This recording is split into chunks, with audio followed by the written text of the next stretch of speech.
राष्ट्रीय राजधानी दिल्ली से इस वक्त की बड़ी खबर सामने आ रही है, जहां पर दिल्ली की रोहिणी कोर्ट में धमाका हुआ है। सुबह 10:35 से 10:55 के बीच की ये घटना बताई जा रही है, जब अचानक से धमाका हुआ है। किसी इलेक्ट्रॉनिक डिवाइस के फटने के कारण ये धमाका होने की खबर सामने आ रही है। और साथ ही आपको बता दें, इस धमाके में 2 लोगों के घायल होने की भी जानकारी सामने आ रही है। कमरा नंबर 102 में ये धमाका हुआ है। तो इस वक्त की बड़ी खबर आपको बता रहे हैं। इसी खबर पर हमारे साथ बातचीत करने के लिए दिल्ली से हमारे सहयोगी गौरव हमारे साथ जुड़ गए हैं। गौरव, क्या कुछ ये पूरा मामला है, आपके पास क्या कुछ जानकारी? मैं बताना चाहूंगा कि आज सुबह रोहिणी कोर्ट जब चल रहा था, कोर्ट चलने के दौरान एक डिवाइस फटने की अचानक तेज आवाज हुई। धमाके से चारों तरफ अफरा तफरी मच गई थी। प्रथम दृष्टया कोई बम की सूचना सामने आ रही थी, लेकिन बाद में कुछ विश्वसनीय सूत्रों के अनुसार ये जो घटना थी, ये लैपटॉप फटने के बाद उसकी बैटरी फटने के कारण से बताई जा रही है। हालांकि कोई स्पष्ट अभी जानकारी नहीं दी गई है कि ये क्या मामला था, लेकिन कुल मिलाकर पुलिस पूरी तरीके से चाक चौबंद हो चुकी है। एंटी टेरर स्क्वाड भी पहुंच चुका है। कोर्ट परिसर में किसी को पहुंचने की अभी इजाजत नहीं है। जी गौरव, जिस तरीके से आपने बताया कि 2 लोगों के घायल होने की खबर निकलकर सामने आई है, तो कह सकते हैं कि वाकई धमाका काफी तेज रहा होगा, तभी यहाँ पर 2 लोगों के घायल होने की खबर आई है। जीपीटी धमाका इतनी तेज था कि वह बाहर तक सुना गया, और जो कांच थे और रूम के अंदर और जो चीजें थी वो भी सब इधर उधर टूट कर बिखर चुकी हैं। और जो विजुअल्स हमारे पास है उनके अकॉर्डिंग वहाँ पर ये धमाका बहुत जोरदार था, और 7 दमकल की गाड़ियां वहाँ पहुंची थी जैसे हमें सूचना मिली थी। तो ये पूरी घटना अक्टूबर में एक दिल्ली शूट आउट हुआ था, रोहिणी कोर्ट के अंदर हुआ था। उसके बाद आज ये घटना हुई।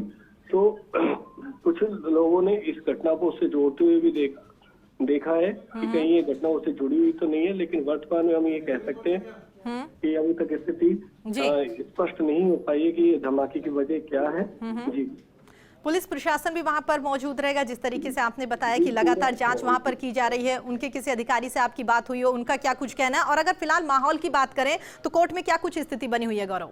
जी, मैं आपको बताना चाहूंगा कि यहाँ सभी अधिकारी कुछ भी कहने से बच रहे हैं, और किसी को भी प्रवेश की अनुमति नहीं है। पूरी तरह से पुलिस जाब्ता मौजूद है। जैसे मैंने आपको बताया, अक्टूबर के बाद से ही दोबारा जो नई गाइडलाइन आ गई, तो कोर्ट परिसर में सुरक्षा व्यवस्था पहले से बहुत और ज्यादा बढ़ा दी गई है, और तो ये अधिकारी कुछ भी कहने में इस विषय से बच रहा है। जी ठीक है, एक आखिरी सवाल, जो 2 लोग घायल बताए जा रहे हैं उनकी क्या कुछ स्थिति है?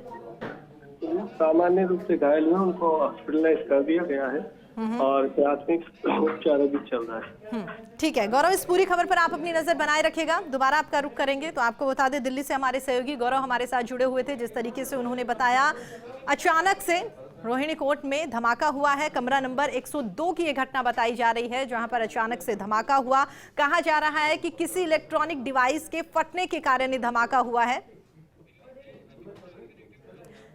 चलिए आगे बढ़ते हैं। तो आपको बता दें, इसी खबर पर हमारे साथ बातचीत करने के लिए दिल्ली से अदिति हमारे साथ जुड़ गई है। अदिति, गौरव ने बताया कि वाकई ही वहां पर कोई इलेक्ट्रॉनिक डिवाइस थी जिसकी वजह से हादसा हुआ, 2 लोगों के घायल होने की खबर आई है। आपके पास क्या कुछ अपडेट, क्या कुछ जानकारी इस मामले को लेकर अदिति?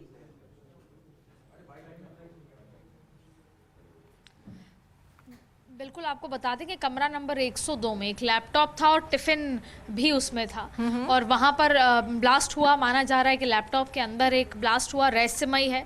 और जैसे ही ब्लास्ट हुआ उसके कुछ देर बाद 10:40 पे ये ब्लास्ट हुआ। कुछ देर बाद 7 दमकल गाड़ियां वहां पर पहुंची हैं, और अभी शुरुआती जांच में इस तरह की कोई भी चीज़ समझ नहीं आई है कि क्यों हुआ, कैसे हुआ, लेकिन जांच मांगी गई है। और जैसे ही ये ब्लास्ट हुआ, जो दूसरे रूम्स में कार्रवाई चल रही थी, कोर्ट रूम्स में जहाँ पे कोर्ट चालू थे, वहां पर इमीडिएटली उस कार्रवाई को सभी रोका गया और सभी को बाहर निकाल दिया गया।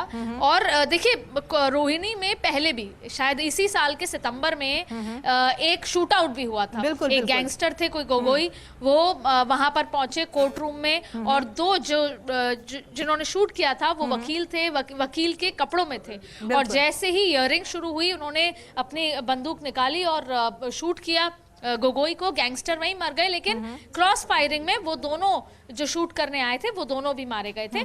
तो ये किस्सा जो है रोहिणी से जुड़े हुए इसी साल में कई ऐसे किस्से हुए हैं जहां पर शूट आउट भी हुआ है। और अब ये ब्लास्ट आई है, जब शूट आउट हुआ था तब वो 207 नंबर का कमरा था और अब कोर्ट रूम के 102 नंबर के कमरे में। लेकिन अब ये समझ में नहीं आया है कि ये किस वजह से हुआ है, क्या दहशत हुई है, लेकिन जाहिर तौर पे ऐसा होने से काफी दहशत भी फैली है, रहस्यमयी है, इसकी पूरी जांच होनी चाहिए। और जांच के लिए बोला भी गया है, तमाम बड़े अधिकारी उस जोन के, उस रेंज के वहां पर पहुंचे हाथों हाथ, और इस पर कोर्ट एसोसिएशन ने से लेकर वकील एसोसिएशन, जज एसोसिएशन